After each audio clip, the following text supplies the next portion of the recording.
His journey to the mound wasn't easy. It was just a fight to keep going. Certainly not without sacrifice. I just thought every kid went to physical therapy 6 days a week. But for 16-year-old Ben Otten, it's all been worth it for this reason. I get to control anything that happens within the game. You see, there was a time when controlling his body, let alone a baseball game, seemed next to impossible. Ben had a stroke in the NICU when he was 2 days old, and it paralyzed his left side. Ben struggled growing up. He couldn't crawl until the age of 2, couldn't walk correctly until 5. Doctors were ready to give up on therapy, but not his mother Nancy, who decided to take matters into her own hands. It took basically every hour I was with him and he was awake, I was doing some type of gentle therapy on him. Through countless hours of rehabilitation, Ben started to get better. Eventually, his mom introduced him to sports. At 6, he started playing baseball. At 10, he started pitching, determined to use his still partially paralyzed left arm. I would go to throw a ball and I'd have to look down at my hand and say, brain, open your hand. And I was throwing, hundreds of pitches just to try to get one down. He just kept trying and he did it. I can't believe it because it's very hard to do. The hard work has paid off.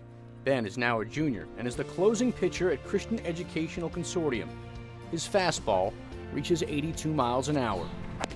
There would have been no reason to know that Ben was any different than anybody else out here, except that he threw a little harder. I just wanted to have full control, and I wanted to make sure my paralysis didn't take over me, but I took over my paralysis. Control. It's something Ben Otten never takes for granted. Not in baseball, and not in life. Mike Lissette, WDRB Sports.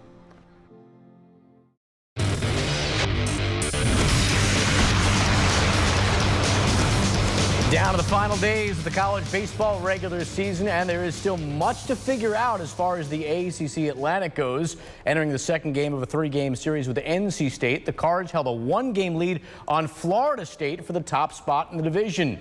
U of L going for their 41st win of the season and their 31st at Jim Patterson Stadium.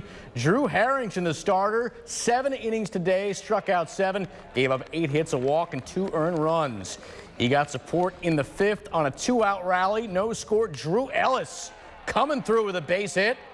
Blake Taberry in home safely. 1-0 U of L. Later in the 5th, Will Smith with the hit to left. Ellis rounds 3rd, and he will be home safely. A 4-run 5th. Flamethrower, Zach Birdie in to close it out, and he does get the job done. His 9th save of the season. Cards win 4-2. Harrington notches his 10th win of the season. It's a credit to them, but it's also a credit to the bullpens that save the wins and a closer like Zach, as well as the defense and the offense. I mean, you got to have a good team. You got to be really good, but you got to be on a good team to win 10 games. Obviously, we knew that this was a big weekend. We need to come out and win. And every weekend we're looking for three wins, and now we set ourselves up to be able to do that tomorrow with the series finale. And the Cards actually did gain ground in the race for first place in the ACC Atlantic. The Seminoles lost today on the road to Duke. That means Louisville is now up 2 games with just 6 days left in the regular season. Each team has 4 conference games left in their schedule. The Kentucky Wildcats haven't been the same team ever since dropping 2 of 3 to Vanderbilt nearly a month ago. Recall going into that weekend, the Cats hadn't dropped an SEC series all year.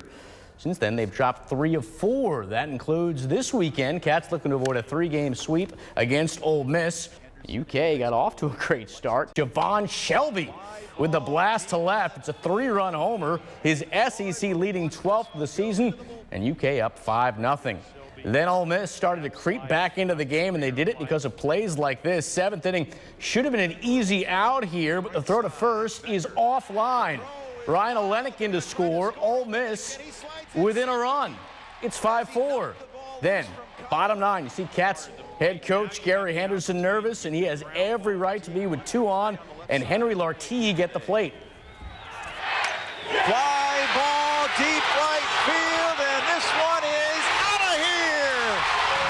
Oh, you talk about a turnaround. Cats give up 7 unanswered runs. They lose at 7-5. UK needing a win. Instead, the Wildcats get swept at Ole Miss.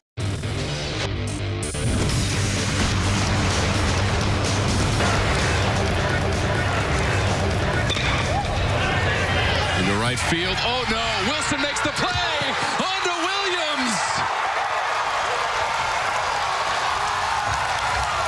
The Tigers win the pool. They're in the title game tomorrow. Well, that there was kind of like when your friend ruins the ending to a good movie. After seeing Clemson beat Wake Forest, the Louisville Cardinals entered tonight knowing they were officially out of the ACC title game on Sunday. Thing is, the Cards still to play one more in Durham. Louisville taking on Virginia before the Cards could turn their attention to the NCAA tournament. Drew Harrington ran into a ton of problems in the fifth. First up, Adam Hensley. RBI single brings in the game's first run, but the Cavs were just getting started. Later in the inning, it's now 2-0. Jack Gerstenmaier up the middle. Charlie Cody coming on in. Then Hazley would join him moments later. 4-0 Virginia. The Cavs would score 7 in the fifth. 8th inning now. It's 7-2. Looked like Louisville might have another. Brandon McKay, that's deep, but it is not out of there. How about the grab from Ernie Clement? Everything going Virginia's way. Cavs would go on to win by the final of 7-2. So again, Louisville out of the title game Sunday. We know Clemson's in. Who will the Tigers play? Miami or Florida State? Came down to the 9th inning. Hurricanes down 2, but Edgar Michelangelini strikes again. Had a game-winning homer Thursday. Today, his single brings in 2 runs. Miami ties it at 4. Hurricanes, though, would run into problems again. Bottom 9, bases loaded. Dylan Busby. And for Miami, that is not good. In comes the winning run. Seminoles would go on to win 5-4. So Florida State will play Clemson in the ACC championship game on Sunday.